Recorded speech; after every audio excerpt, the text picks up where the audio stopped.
this edition of Sightings. There's an entity in this room right now. A dangerous spirit is forcing these people from their home. Identify yourself.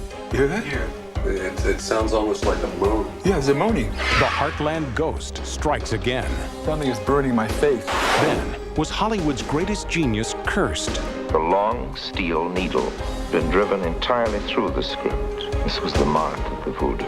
Also, a frightening tale of alien abduction from the Australian outback. It jumped on the roof of our car and took us up in the air. Plus, some scientists believe the Earth wants us to change our ways. The ecosystem fights back, and it attacks the people. And newly discovered lights in space may offer an explanation to Earth mysteries. There are forces in the Earth that are equivalent to those things in the sky.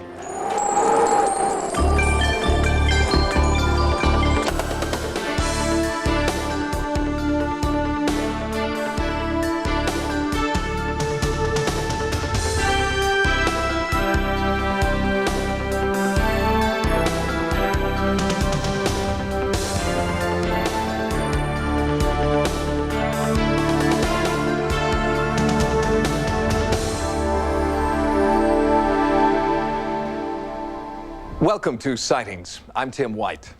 Sightings continues to investigate the Heartland Ghost, the most compelling haunting case our investigative team has ever encountered. The family has now moved out of the house where they believe a vindictive entity named Sally lives. Before they moved out, they called in a Native American shaman to exorcise the spirit. Then our team returned to the now empty house with psychic Peter James to see if Sally was really gone. From the outside, little has changed since Peter James first visited this remarkable house last summer. In fact, the house stands today much as it has since it was built in 1872. But this time, the upstairs window was empty.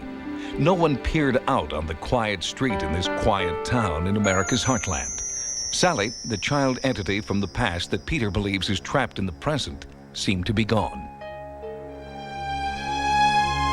And the family, Pam, Jeff, and Donnie, who tried to live with the haunting power in this house, have moved out.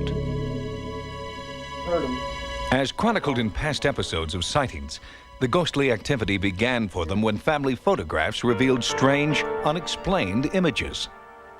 This was the room that there were a lot of photographs taken. One was when I was sitting down here, and then two entities showed up, one about in this area here, and then one somewhere in this area here. After those photographs were taken, the haunting seemed to move upstairs, where the family began to feel an unnatural force at work in their son's nursery. This room spooks me, to be honest with you. This is where a lot of her activity happens. She's taking toys from that part of the room, throwing them out here to the middle of the floor. She's moved furniture around. After a few months, the paranormal activity took a more destructive turn. While you guys were outside doing an interview outside, there's something we discovered in here. It just looks like it's burnt, and the rest of the petal is moist still. It's still half alive. But the outside, it's ashes. And finally, there was the moment before our Sightings cameras when something or someone viciously attacked Jeff. She's right here with me right now. I'm feeling something really cold shoot around my stomach.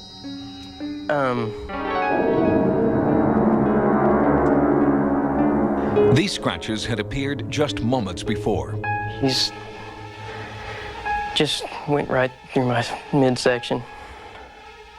Oh my God, look. Look. Oh, look, they're forming. It's forming right there.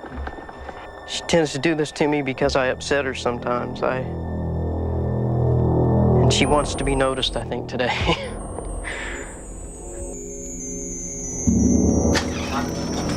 On Peter James' first visit to the home, his psychic impressions centered on the link between a child entity and a former resident of the home who had lived here at the turn of the century. I feel very medical about this for some reason. A medical person that that had a strange lifestyle, Peter's accuracy was remarkable. When our sightings investigative team researched town records from 1900, the city directory showed that the house was occupied at that time by a doctor with a lifestyle that eventually led to his arrest and removal from office as the town's mayor. And Peter believes that while the spirit of Sally, a child entity, haunts the house, her physical body is here, beneath a weather-worn tombstone, and that she was a child the dishonored doctor could not or would not save. Because much of the haunting activity has been reported at night, we conducted this latest phase of our investigation with the aid of night vision lenses. Okay, we're good. After so many months, it was the first time our team had been alone in the house with the lights out. I want to go in this room first. And a second camera shows what you'd see without the aid of the night vision technology. our nighttime is their daytime. There's an entity in this room right now, no doubt in my mind. Give us a better verification that you're here. Whoever you are, identify yourself. What do you hear? You hear it? What do you hear? Tell me what you hear. It sounds almost like a moan. Yeah, it's a moaning. You hear it? You hear it, Tony? I do. Tony, you hear it? Yeah. I hear it. It sounds like it's coming from right behind. Is this where you are, Sally? Right here? Yes. Whoa, yes. Feel this. Feel this right here. Or is that from the heater? No. No, it's right here. It's right here. Right here. Feel it. Feel it? Yes. Yeah, right here. Look. Whoa. Oh, yeah. Hello? Yeah. Oh, yeah. Right. She's right. There we go. Hello. Yeah, that's it. She's here. Hi, Sally. Jeez. There she is. Hi, Sally. Whoa. Feel that. Whoa. Woo. Yeah, right here. That's very strong right there. Right here. Yeah, right here. Here it is. Oh my God. Okay, stay. Yeah, Sally. Hello. Feel it? Yes. Yeah. Hi. Whoa. Whoa. Hello. Easy. You still feel it? Yeah, a lot. A lot. Yeah. Come and hold my hand, Sally. Sally? Peter feels the eerie force leading him down the hallway into the former nursery, where Sally's presence has always been felt most intensely. Sally? Would you like to play with me and the teddy bear, Sally?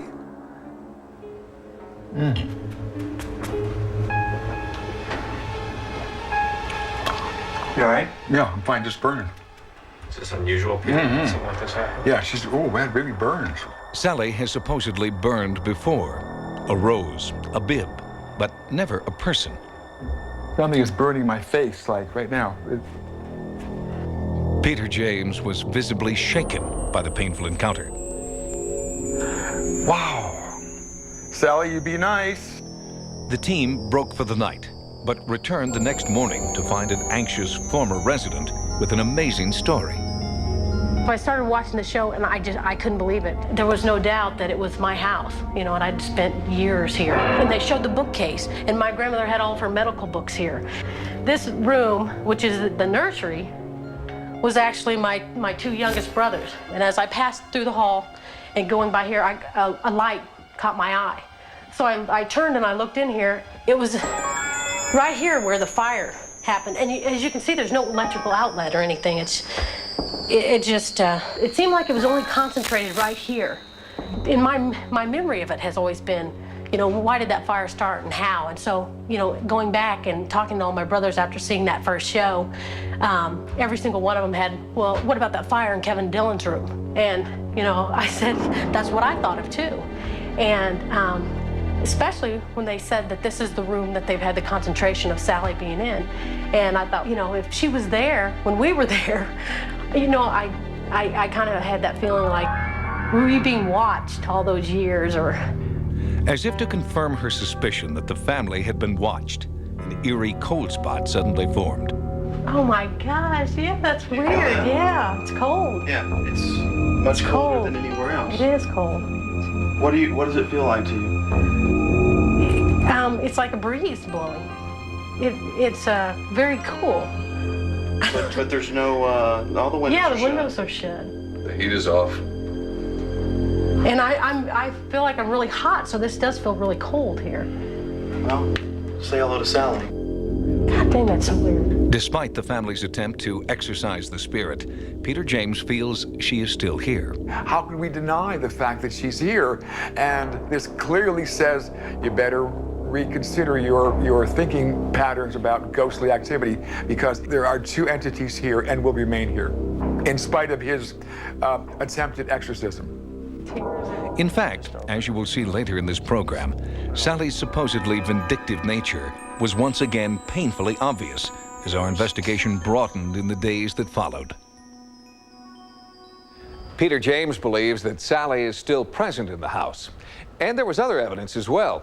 When the former tenants, Jeff and Pam, returned to the house for a surprise visit, something sinister returned with them. And through a live computer hookup with hundreds of Sightings viewers, many of you were able to be there at the very moment of contact. Later on Sightings, we go online with our Heartland investigation. You physically felt that? Yeah, that hurt. And was Hollywood's greatest genius the victim of a mysterious curse? Hollywood has made hundreds of movies about the evil power of curses. There's the curse of the mummy, the curse of the cat people, and of course, who can forget the curse of the swamp creature? They make the subject laughable. But there is one real-life Hollywood curse that is deadly serious. It may have been the reason why one of the big screen's brightest lights burned out before his time. This is a voodoo witch doctor. I ran into him in Brazil and Rio de Janeiro. We were down there making a documentary film. And so I arranged with a good deal of difficulty to film a voodoo ceremony. Everything that Orson Welles did before 1942 worked like a charm. And it was my unhappy lot to have to tell him that the filming was off because I had just received word from Hollywood that the president of the film studio had been removed. It was his downfall. Once he left Hollywood and went to Brazil, there was no more money to spend on voodoo ceremonies. And the witch doctor assured me that this was deeply offensive. He never got another job in pictures anywhere remotely like the kind of opportunity he'd had. On my desk, in a script of the film, was a long steel needle. It had been driven entirely through the script. And to the needle was attached a length of red wool. This was the mark of the voodoo. It was 1942, and Orson Welles was the undisputed king of Hollywood. Citizen Kane, still considered the greatest film ever made, had been released a year earlier, and Welles was still receiving accolades for his historic War of the Worlds broadcast. But suddenly the voodoo curse seemed to change everything. I know that Orson always felt that he had been cursed with the whole Brazil enterprise. Director Peter Bogdanovich was Welles's friend and worked with him on his memoir, This Is Orson Welles. In it, Welles chronicled his ill-fated attempt to make a documentary about South America titled It's All True. Orson had a strong belief in superstition, in witchcraft, in black magic and white magic, and I think he took it quite literally. I think he felt that the picture was cursed and that he was suffering from that curse. I think it pursued him to the end of his days. Curses are real. Curses are made every day, every moment of every day by people towards other people, and they have effects. Curses can kill people. Curses can make people sick. Curses can ruin people's finances. Curses can certainly ruin people's love lives. How do the curses work? There is no canned answer to that question.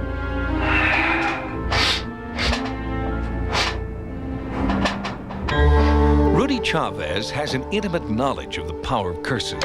He runs the Crystal Cauldron in Oceanside, California, a metaphysical resource center where many people come in search of a release from their curses.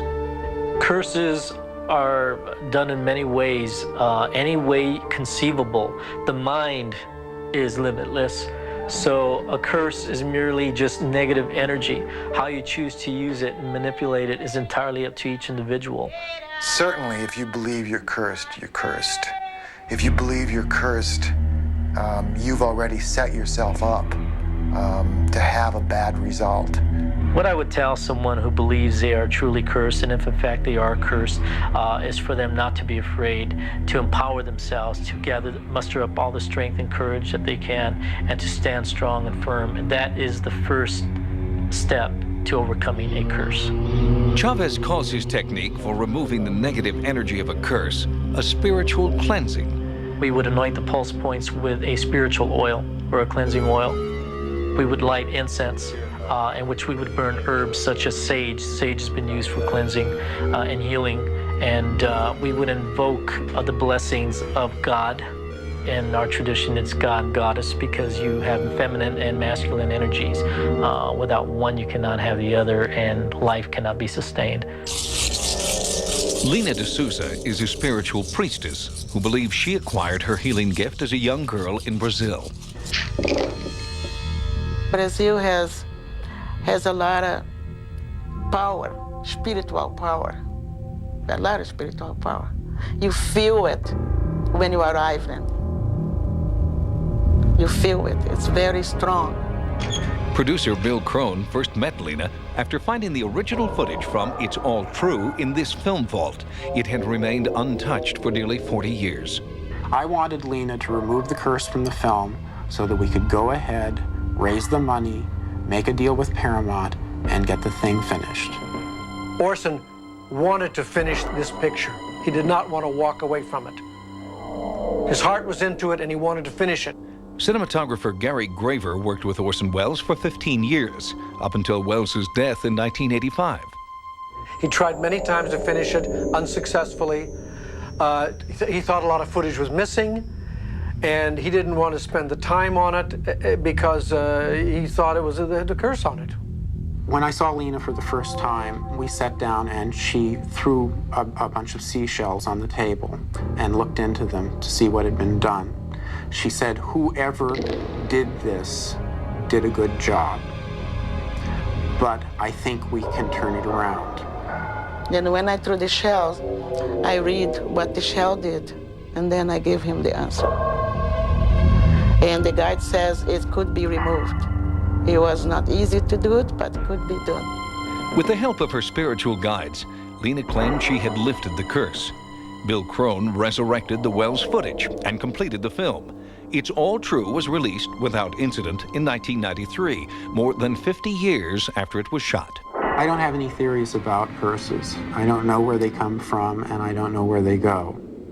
But I think I was involved with one for 11 years, and I'm glad that I went to someone who knew more than I do about curses, because I think if I hadn't, It's All True would never have been finished. If you're worried that someone might put a curse on you, remember that most curses work on the premise that you can trick the mind into harming the body. The power of a curse is as strong as your willingness to believe in it. Next, newly discovered lights in space may explain baffling Earth mysteries. It's documentation of a natural energetic.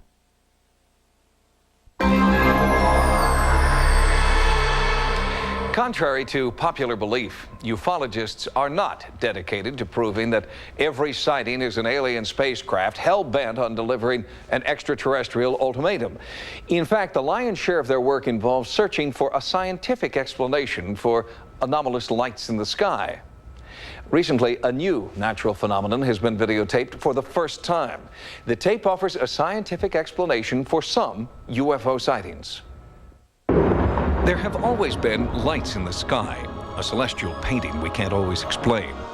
As technology reaches farther into space, science is finding answers, but also new phenomena high above the Earth. All around the world, there are extraordinary energetic phenomenon that people have reported off and on throughout the years in the scientific literature. Everyone has seen these extraordinary forces at work when they rip through the atmosphere and crash to Earth. And now, spectacular new pictures reveal definitive proof that enormous blasts of colored light, which once existed only in the imagination of science, are, in fact, real. It's documentation of a natural energetic phenomenon. We haven't looked at this enough. The blue fans of light are called jets. The red bursting cones are sprites. Blue jets and red sprites emanate from the top of thunderclouds and are 20 to 60 miles high. They are seen here in slow motion because sprites and jets last only a few thousandths of a second. Hopefully what it will do is encourage NASA to start using remote sensing technologies to map out not only sprites and jets, but more subtle forms of energy that exist all around the Earth. There's nothing subtle about sprites and jets, but their discovery may be a roadmap to more elusive, mystical phenomena. Well, over the years that we've been investigating ancient sacred places, we've heard of accounts of people seeing curious lights, and folklore and tradition speaks of curious light forms. And they seem to haunt the sort of places that the ancient megalith builders and monument builders selected for their sites. I call them earth lights. And we see these curious lights have been seen by all traditional peoples. In Australia, for example, the Aborigines call them Min lights. In the Native American Indians, many different Native American peoples have different traditions about these light phenomena. Sightings of magical earth lights infuse Native American myth and legend, and sacred places were set aside for their worship and observation. Unusual, sometimes visible energetic discharge phenomenon like the Marfa lights down in the southwest. In China, there are mountains with balls of light that supposedly dance around the tops of them. There are the Andes lights, that are these glowing spires that shoot up into the air above the Andes mountains. Pilots have reported seeing glowing columns of light for years, but their observations remained anecdotal until these pictures were taken. In the Earth, there are enormous telluric currents in the ground. There are probably equivalents to the sprites and jets. We just don't see them. When lightning strikes, the heavens and the earth are connected, and there are forces in the earth that are equivalent to those things in the sky. Geophysicists have suspected the existence of red sprites and blue jets for many years, but it wasn't until technology caught up with imagination that the phenomena were finally documented on videotape.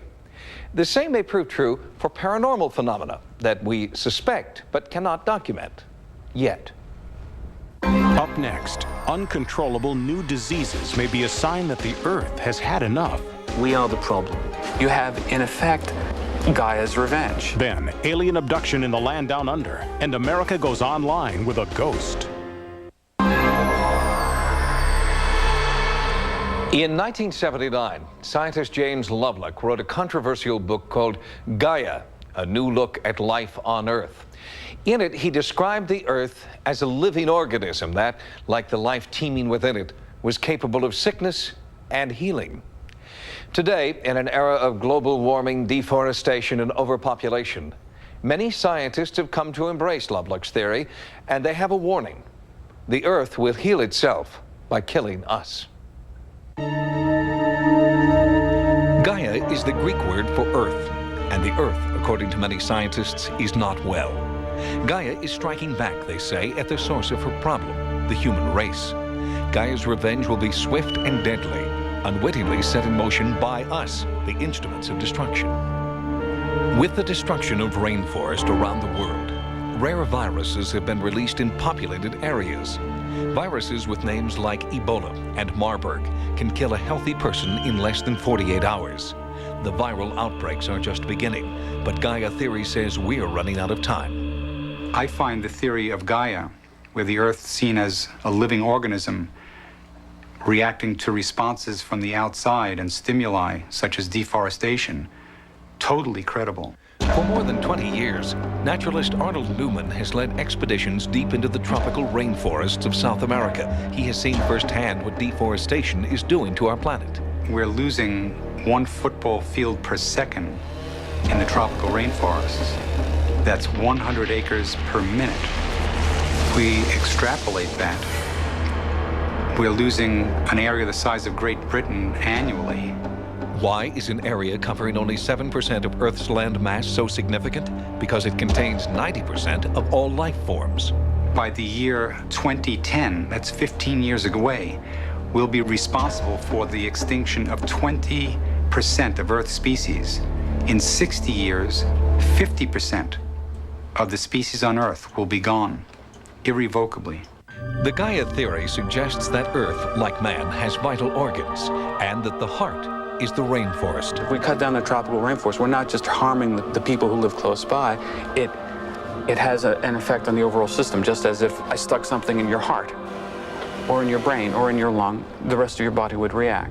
When I began my research on Gaia, I was skeptical, and I was gonna knock the stuffing out of it. I'm from Brooklyn. I am not New Age.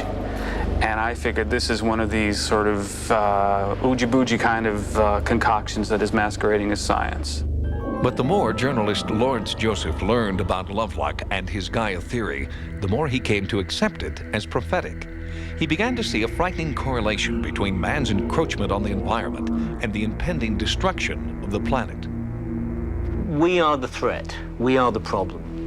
There are 5 billion of us on the planet. There is a 250 billion pounds of human flesh on this planet. The world's population is expected to double within 40 years. With twice as many cars, twice as much pollution, and double the need for natural resources, how will the Earth sustain us? Every year, we consume about 40% of all the green stuff that the planet produces. With 10 billion people, we're clearly going to be consuming almost everything that the planet produces. We cannot live beyond our means, and we're getting perilously close to doing so. By cutting away and disrupting the balance, you have, in effect, Gaia's revenge. The ecosystem fights back, and it attacks the people. It harms them with disease and drives them out. Ironically, it is people who may be Gaia's unwitting accomplices.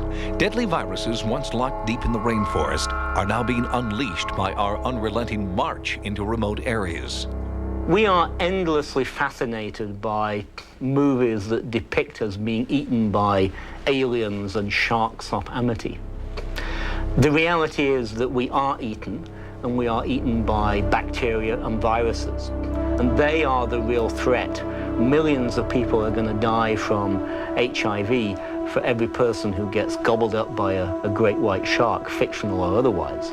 We're probably only just seeing the tip of the iceberg to all of the viruses that are out there. And there's probably plenty more to come. Virologist Scott Lane is an associate professor at the UCLA School of Public Health, where he is a leading researcher in the fight against AIDS. There's a whole web of where infectious diseases are emerging from right now. It's the rainforest, it's the sea, it's the land that we live on. There are airborne viruses, and there are viruses which are sexually transmitted. If you look at the average American, as described by the recent sex survey, they'll have 5 sexual partners in a lifetime. That means they've got a 1 in 40 chance of encountering somebody who carries a deadly disease. I wouldn't want to do anything that had a risk of 1 in 40 of killing myself. It makes bungee jumping look incredibly safe. One of the most gruesome killer viruses to emerge from the rainforest is Ebola. Trapped for perhaps centuries in this dense protected environment, it has not been as easy to contain the virus in laboratories and test tubes. Ebola virus was discovered in this country, uncontrolled, in an animal quarantine facility in Reston, Virginia.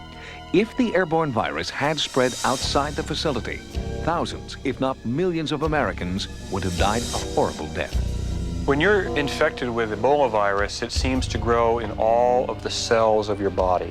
Ebola causes your blood to clot, and it also causes your blood to thin at the same time.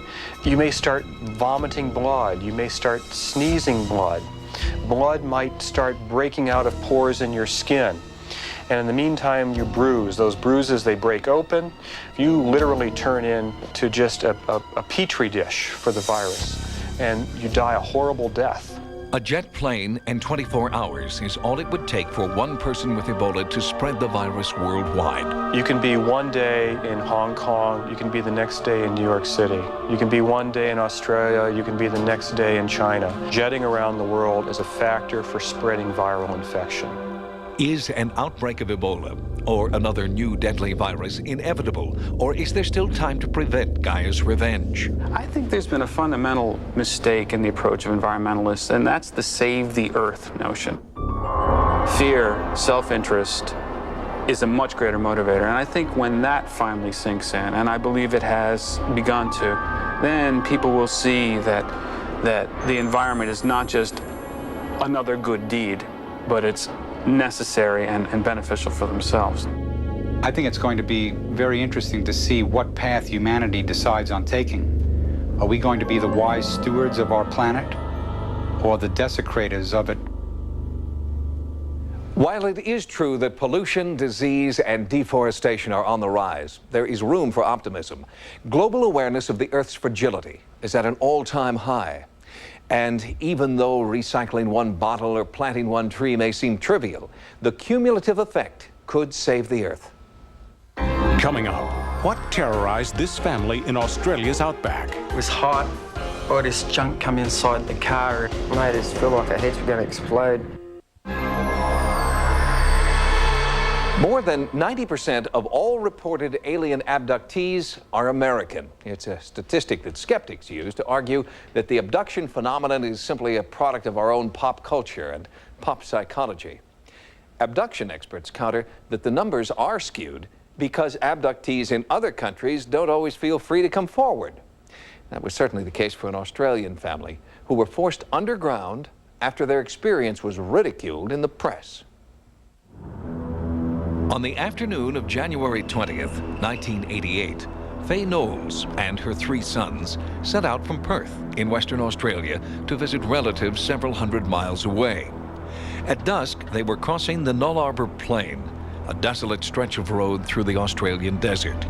It was here, as day turned to night, that the Knowles encountered something terrifying that remains unexplained to this day. We drove on, and this object kept on following us, and somehow, I don't know how the hell it done it, but it wasn't actually flying, it was just hovering. It didn't have wings or anything like that, it was just hovering. We nearly died. We thought we were dying. And the faster we went, the faster this object went. The Knowles had experienced abject fear at the hands of an unnatural force. Police offered no explanation, and when the family turned to the media for help in finding an answer, the media turned on them. Would you please welcome a couple of people who've seen the light, Faye and Patrick Knowles. What was your first reaction? I thought we were going to die, you know. Did you know what it was? Didn't know. It didn't look like anything you'd ever seen No, before. that's right. The object picked the car up, and Mum wound in her window and put her hand out in the roof, and So you've she touched let me get this right. You've been picked up by an alien craft and you've wound down the window, Faye. Yeah, go on. And put your hand on the roof. Because I was curious to see what was up there. So you're way off the ground, you've got the alien spacecraft picking you up, and you've virtually patted it, haven't you? As this was going on, it was like a really loud sound on top of the inside the car, and there was like a material, it was like a fog that was coming into the car, and when the material came into That was your mum's skin burning. The media treating the Knowles family was ruthless. I don't think one person honestly asked sensible questions and tried to console these people and seeing the state of anxiety that they were in. I mean, people would say, oh, you know, you saw things, you're making it up, That's not true. A lot of the interviewers, I find and have found, make a bit of a joke of it and don't really approach it seriously. Some staining due to soot from outer space, others staining due to terrified passengers. The impression I got on the Knowles case that it was a serious and definite event that happened, experience that they had. Here, for the first time outside of Australia, and without reprisal or ridicule, is the story of what happened on that January night in 1988, as told by the Knowles in their own words. I was next to Sean. He was sitting in front, driving, and I was asleep in the passenger side, and Sean goes, "Pat, wake up, look at this." And he goes, and I go to him, "What's the matter?" And he goes, "It looks like a UFO." And I said, "Can't show you." We drove up to it, approaching it, and this thing was, at first, it was just stopped in the road, and we approached it. Yeah, it was more like an egg shape, and it had like a yellow centre. Next minute, you know, this object appeared back behind us. And I said to Sean, "Come, put your foot down, let's get going." And that's when I decided to put my foot down. And it just caught up within a matter of seconds. Sparks hit the back tyre like something was trying to blow out the tyre, like the object behind us. It blew the tyre out with like a beam of light. Before we knew it, she just went clunk on the roof of the car. It jumped on the roof of our car and took us up in the air, like that. And as it picked the car up, the car lit up like a microwave. It lit up really bright inside. We heard this great big enormous sound. It sounded like a motor or something, I don't know what. It's really hard to describe, like it made us feel like our heads were going to explode. Yeah, we're frightened and like our brain's been sucked out. Yeah, it was hot. All this junk come inside the car, and you know, and at that time it was hard to explain because I kind of blanked out.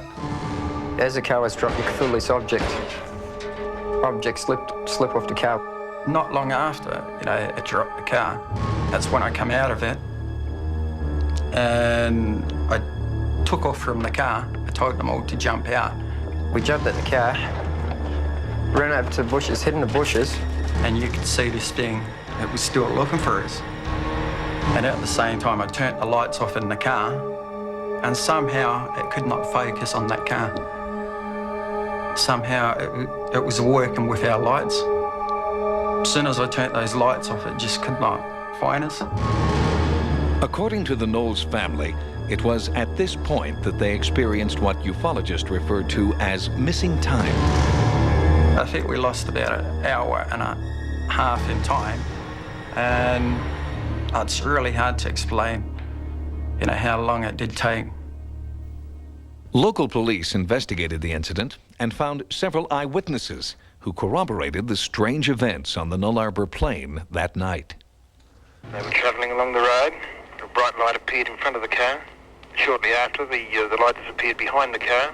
The car was picked up on the road, shaken violently. The car was covered in ash, black ash. What about the people? Were they harmed at all? Weren't harmed, but visibly shaken up. Many people witnessed the Knowles event, and they were from all professions and walks of life, and they were travelling in different vehicles. So we had people in spotter planes for the tuna boat people. We had the tuna boat people experiencing the UFO light above them. Police investigators and scientists examined the car and analyzed the sooty residue found inside. Although their findings were inconclusive, most of the investigators insisted the damage to the vehicle and the tires was caused by some unexplained but natural causes. A lot of the powers that be put it down to the rising sun or Jupiter or these other things which they think ordinary people mistake these things for, but it's their way of getting around it and not having to do anything about it, I think. We just want people to know what happened to us and that we weren't out for anything, you know, we thought it was amazing ourselves. We thought we'd like to let people know what happened because it's, to us, you know, it was exciting plus very frightening, you know, you can't really explain what it's like unless it's actually happened to you. Like people say, you know, people used to laugh before and make a joke, but now they don't. Since the Knowles experience in 1988, there have been many anonymous reports of mysterious lights hovering over the Null Arbor Plain. But so far, no one since the Knowles family has been willing to come forward and tell their story publicly. Coming up, while Sightings is online with viewers, a violent spirit makes its presence known. In the last 5 minutes, 3 scratches appeared on his body. We now return to the house in America's heartland, which has been the focus of an intensive sightings investigation. This time, many of you came with us through a live computer forum set up with America Online. In the world's first online ghost investigation, hundreds of sightings viewers were able to experience the haunting firsthand. She was clearly dressed in garb that would be worn by a child at the turn of the century. As Peter James concluded his psychic investigation, the team moved downstairs, where Sightings co-executive producer Stephen Krupnik was leading a computer forum between Sightings viewers and the investigative team. Through a live nationwide hookup, viewers could ask questions, make comments about their own beliefs, and experience the haunting firsthand through the information superhighway. Here, computer users posed questions directly to Peter James. I'd like to know if there's any way to learn how to talk to or contact a ghost. It takes a lot of trial and error and a lot of nurturing and a lot of just being persistent. All good things must come to an end. Time is up for this event. Great. All right. Okay, great. Thank you. Great job, guys. The next day, Sightings was online with paranormal investigator Carrie Gaynor. Again, through a computer forum on America Online, viewers were speaking live with Gaynor and the rest of the team. During this computer session, the former residents of the house paid an unexpected visit. Within minutes, Sally's telltale calling card was visible, and our online audience was experiencing it with the rest of the team. So, did you feel it here or down here? Where did you feel it? Kind of like all across here. Oh, the whole face? Yeah. The first reaction from the online audience was skeptical. How do we know this is not a hoax? Well, I don't know. I'll let you answer that. We got 15 people observing this right now. In the last 5 minutes, 3 scratches appeared on his body in full view of 8 witnesses. But those 3 scratches were not the last. Just minutes after Sightings concluded the computer forum, Sally struck again, and this time with a viciousness our team had not seen before. All of a sudden, his knees buckled, and he just kind of let out an oh, and clearly something happened. We went up, lifted up his shirt, and there were 2 vicious scratch marks across his back, and it really looked like an attack. You okay? Still hurt? His knees even gave out. Up to this point, the family has asked us to keep their identities and their town secret. But in our next report from America's Heartland, Sightings will bring you both Carrie Gaynor's complete investigation and the true identity of the scratching victim we now call Jeff. Sightings has expanded its America Online area. Keyword Sightings when you log on for access to Sightings stories, images, and events. To subscribe to America Online, call 1-800-591-3344. And you can still reach Sightings 24 hours a day at 1-900-933-7444. Until next time, remember, no mystery is closed to an open mind. For Sightings, I'm Tim White.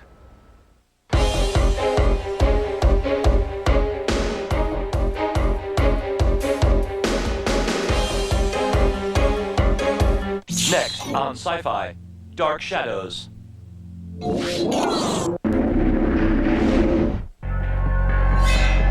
It's my hand. It's like it's got a mind of its own. It makes me do things I don't want it to do. That's disgusting. I cut off my hand, and it's gonna kill you all! I can't watch. Seth Green, Dark Angels, Jessica Alba, the network premiere of Idle Hands. Tomorrow at 9, only on Sci-Fi.